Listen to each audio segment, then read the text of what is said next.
Hmm. Can you talk about, I guess, just the simple steps for folks to take, because you're talking about thousands of people out there in the state that are dealing with this now. Just kind of walk me through the process. If I need to file for unemployment, what do I need to do? First recommendation is using our online resource, unemployment.ohio.gov. We have over 90% of claims being fully processed and fully filed using the online resource. Our phone lines, we are scaling up to meet the demand for responding to inquiries on phones and taking claims by phone. But Ohioans all across the state really are leveraging the online resource, and we deeply appreciate that. We're adding personnel to our call centers. We've expanded call center times for our weekdays. We're at 7 to 7 now, 7 a.m. to 7 p.m. now. We now are going to be open on Saturdays and Sundays, 9 to 1 for the calls.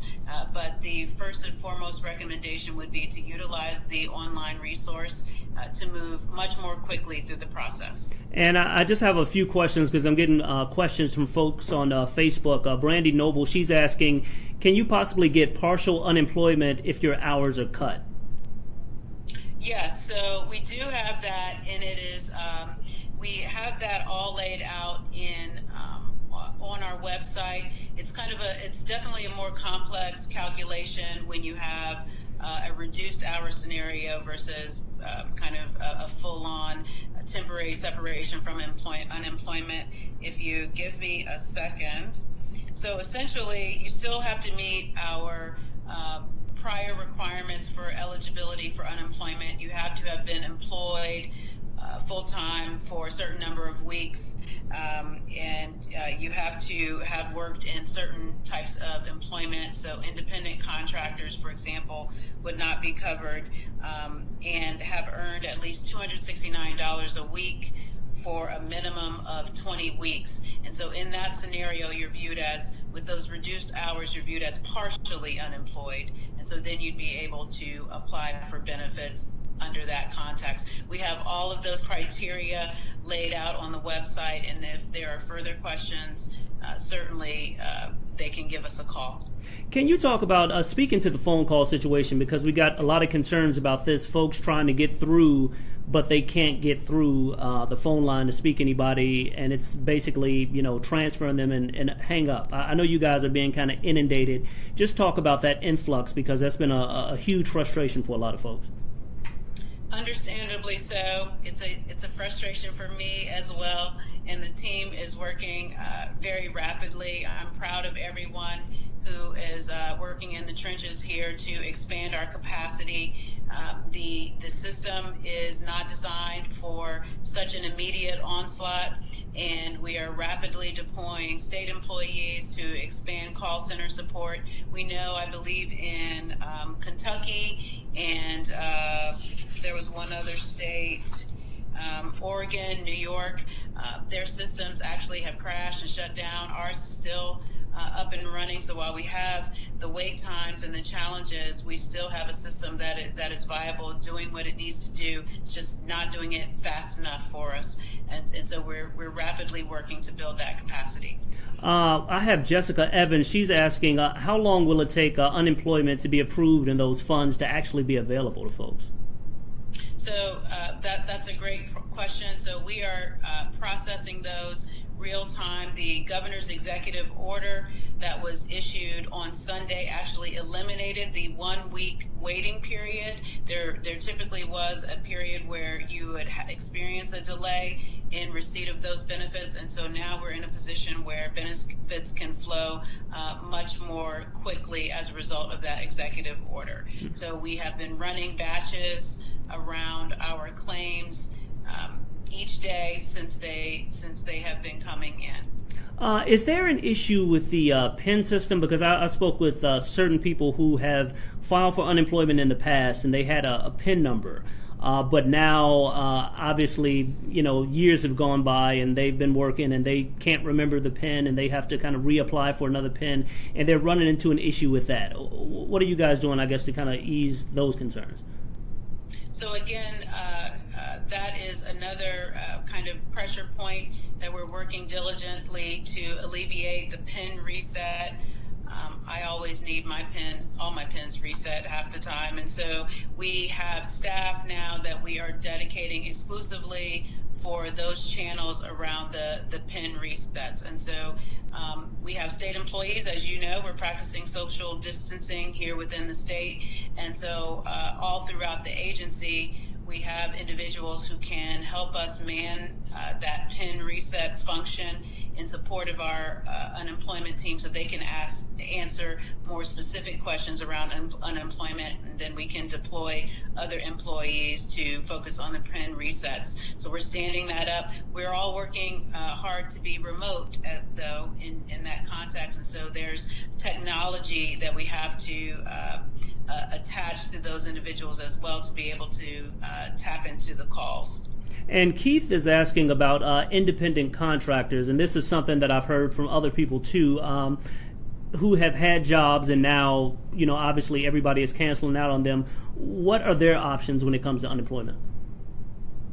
So right now we know at the federal level, there's a lot of work happening that in that space to benefit individuals who are small business owners, entrepreneurs, independent contractors, and so we're hopeful that there will be relief, whether it's stimulus or other funding streams to support those individuals who are absolutely critical to our economic fabric here in Ohio and across the country. Frankly, with unemployment.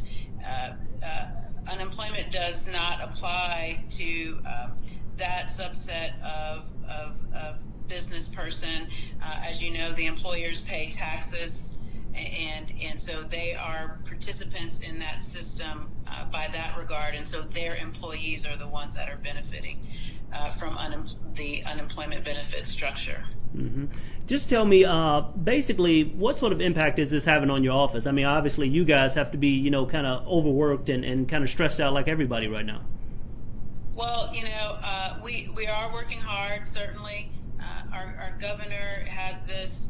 This is, as you know, the top priority. He has charged every director to apply full force and energy. I just really honestly view it as an honor to be able to serve at this time.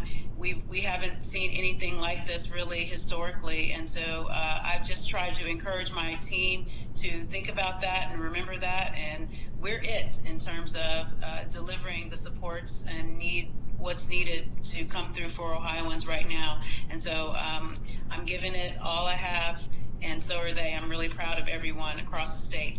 And I know everybody right now is urging patience, from the governor to the lieutenant governor, especially for those folks who are out of work right now. That can be kind of frustrating. And, in the coming weeks, those numbers are only going to grow. Just what would you say to those folks out there who may be frustrated about the process not moving as fast as, honestly, they needed to? I would say I wholeheartedly understand. We are frustrated as well. We're learning a lot of things about what we need to improve as we come out of this, frankly, to be prepared for the next situation. But we are working diligently, standing up ways to think about how to connect those who are temporarily unemployed with employment opportunities in sectors that are actually experiencing an uptick now as a result of what's going on. So we know the healthcare industry needs employees and people to come and support. We know that online food preparation is spiking. That industry, the online retail industry, is spiking. We've heard about what Amazon's needs are, for example, in this space. Transportation industry is spiking, as well as logistics. So there are other spaces that temporarily, if you view this almost like as a need for seasonal workers, a seasonal demand. That's how Amazon has framed it recently, that they're kind of viewing this as a seasonal surge where they need to staff up. Many industries are experiencing that. And so we believe that there's a way at the state level to connect temporarily unemployed individuals to that seasonal surge need for industries that are really experiencing a need to scale up at this time. That's something I want to expound on, if you could. Do you think that is your office will kind of be moving in the months to come, because eventually we are going to be able to kind of get away from this isolation stage that we've been at? Do you think you're going to move away from, I guess, trying to send folks a check, so to speak, to trying to put them into maybe part-time or full-time employment, down the line? Because a lot of these jobs, restaurant industry, that sort of thing, may not be coming back because that business may close after this. Absolutely. So our objective at the state level always is to promote self-sufficiency and economic mobility for individuals. So it's never just a check. The intention is never just to deliver a check. It is to provide an opportunity for stability and the ability to keep moving forward during difficult times. But the mission is always to promote that forward movement and continued advancement. And so we're always going to be focused on how to keep connecting Ohioans with resources and helping them skill up, move forward in their career paths. The governor has established an economic rapid response team that really is focusing on employers and employees, if you kind of break them up in that way, and then immediate, near-term, and then longer-term solutions for economic recovery and prosperity. So it's never about just the check. It's how we can certainly use that in times of need to help people stay stable while we continue moving individuals forward into career paths and towards job opportunities. And Jules Peterman, she's asking, hair salon employees are 1099 for the most part. How can they apply for unemployment? So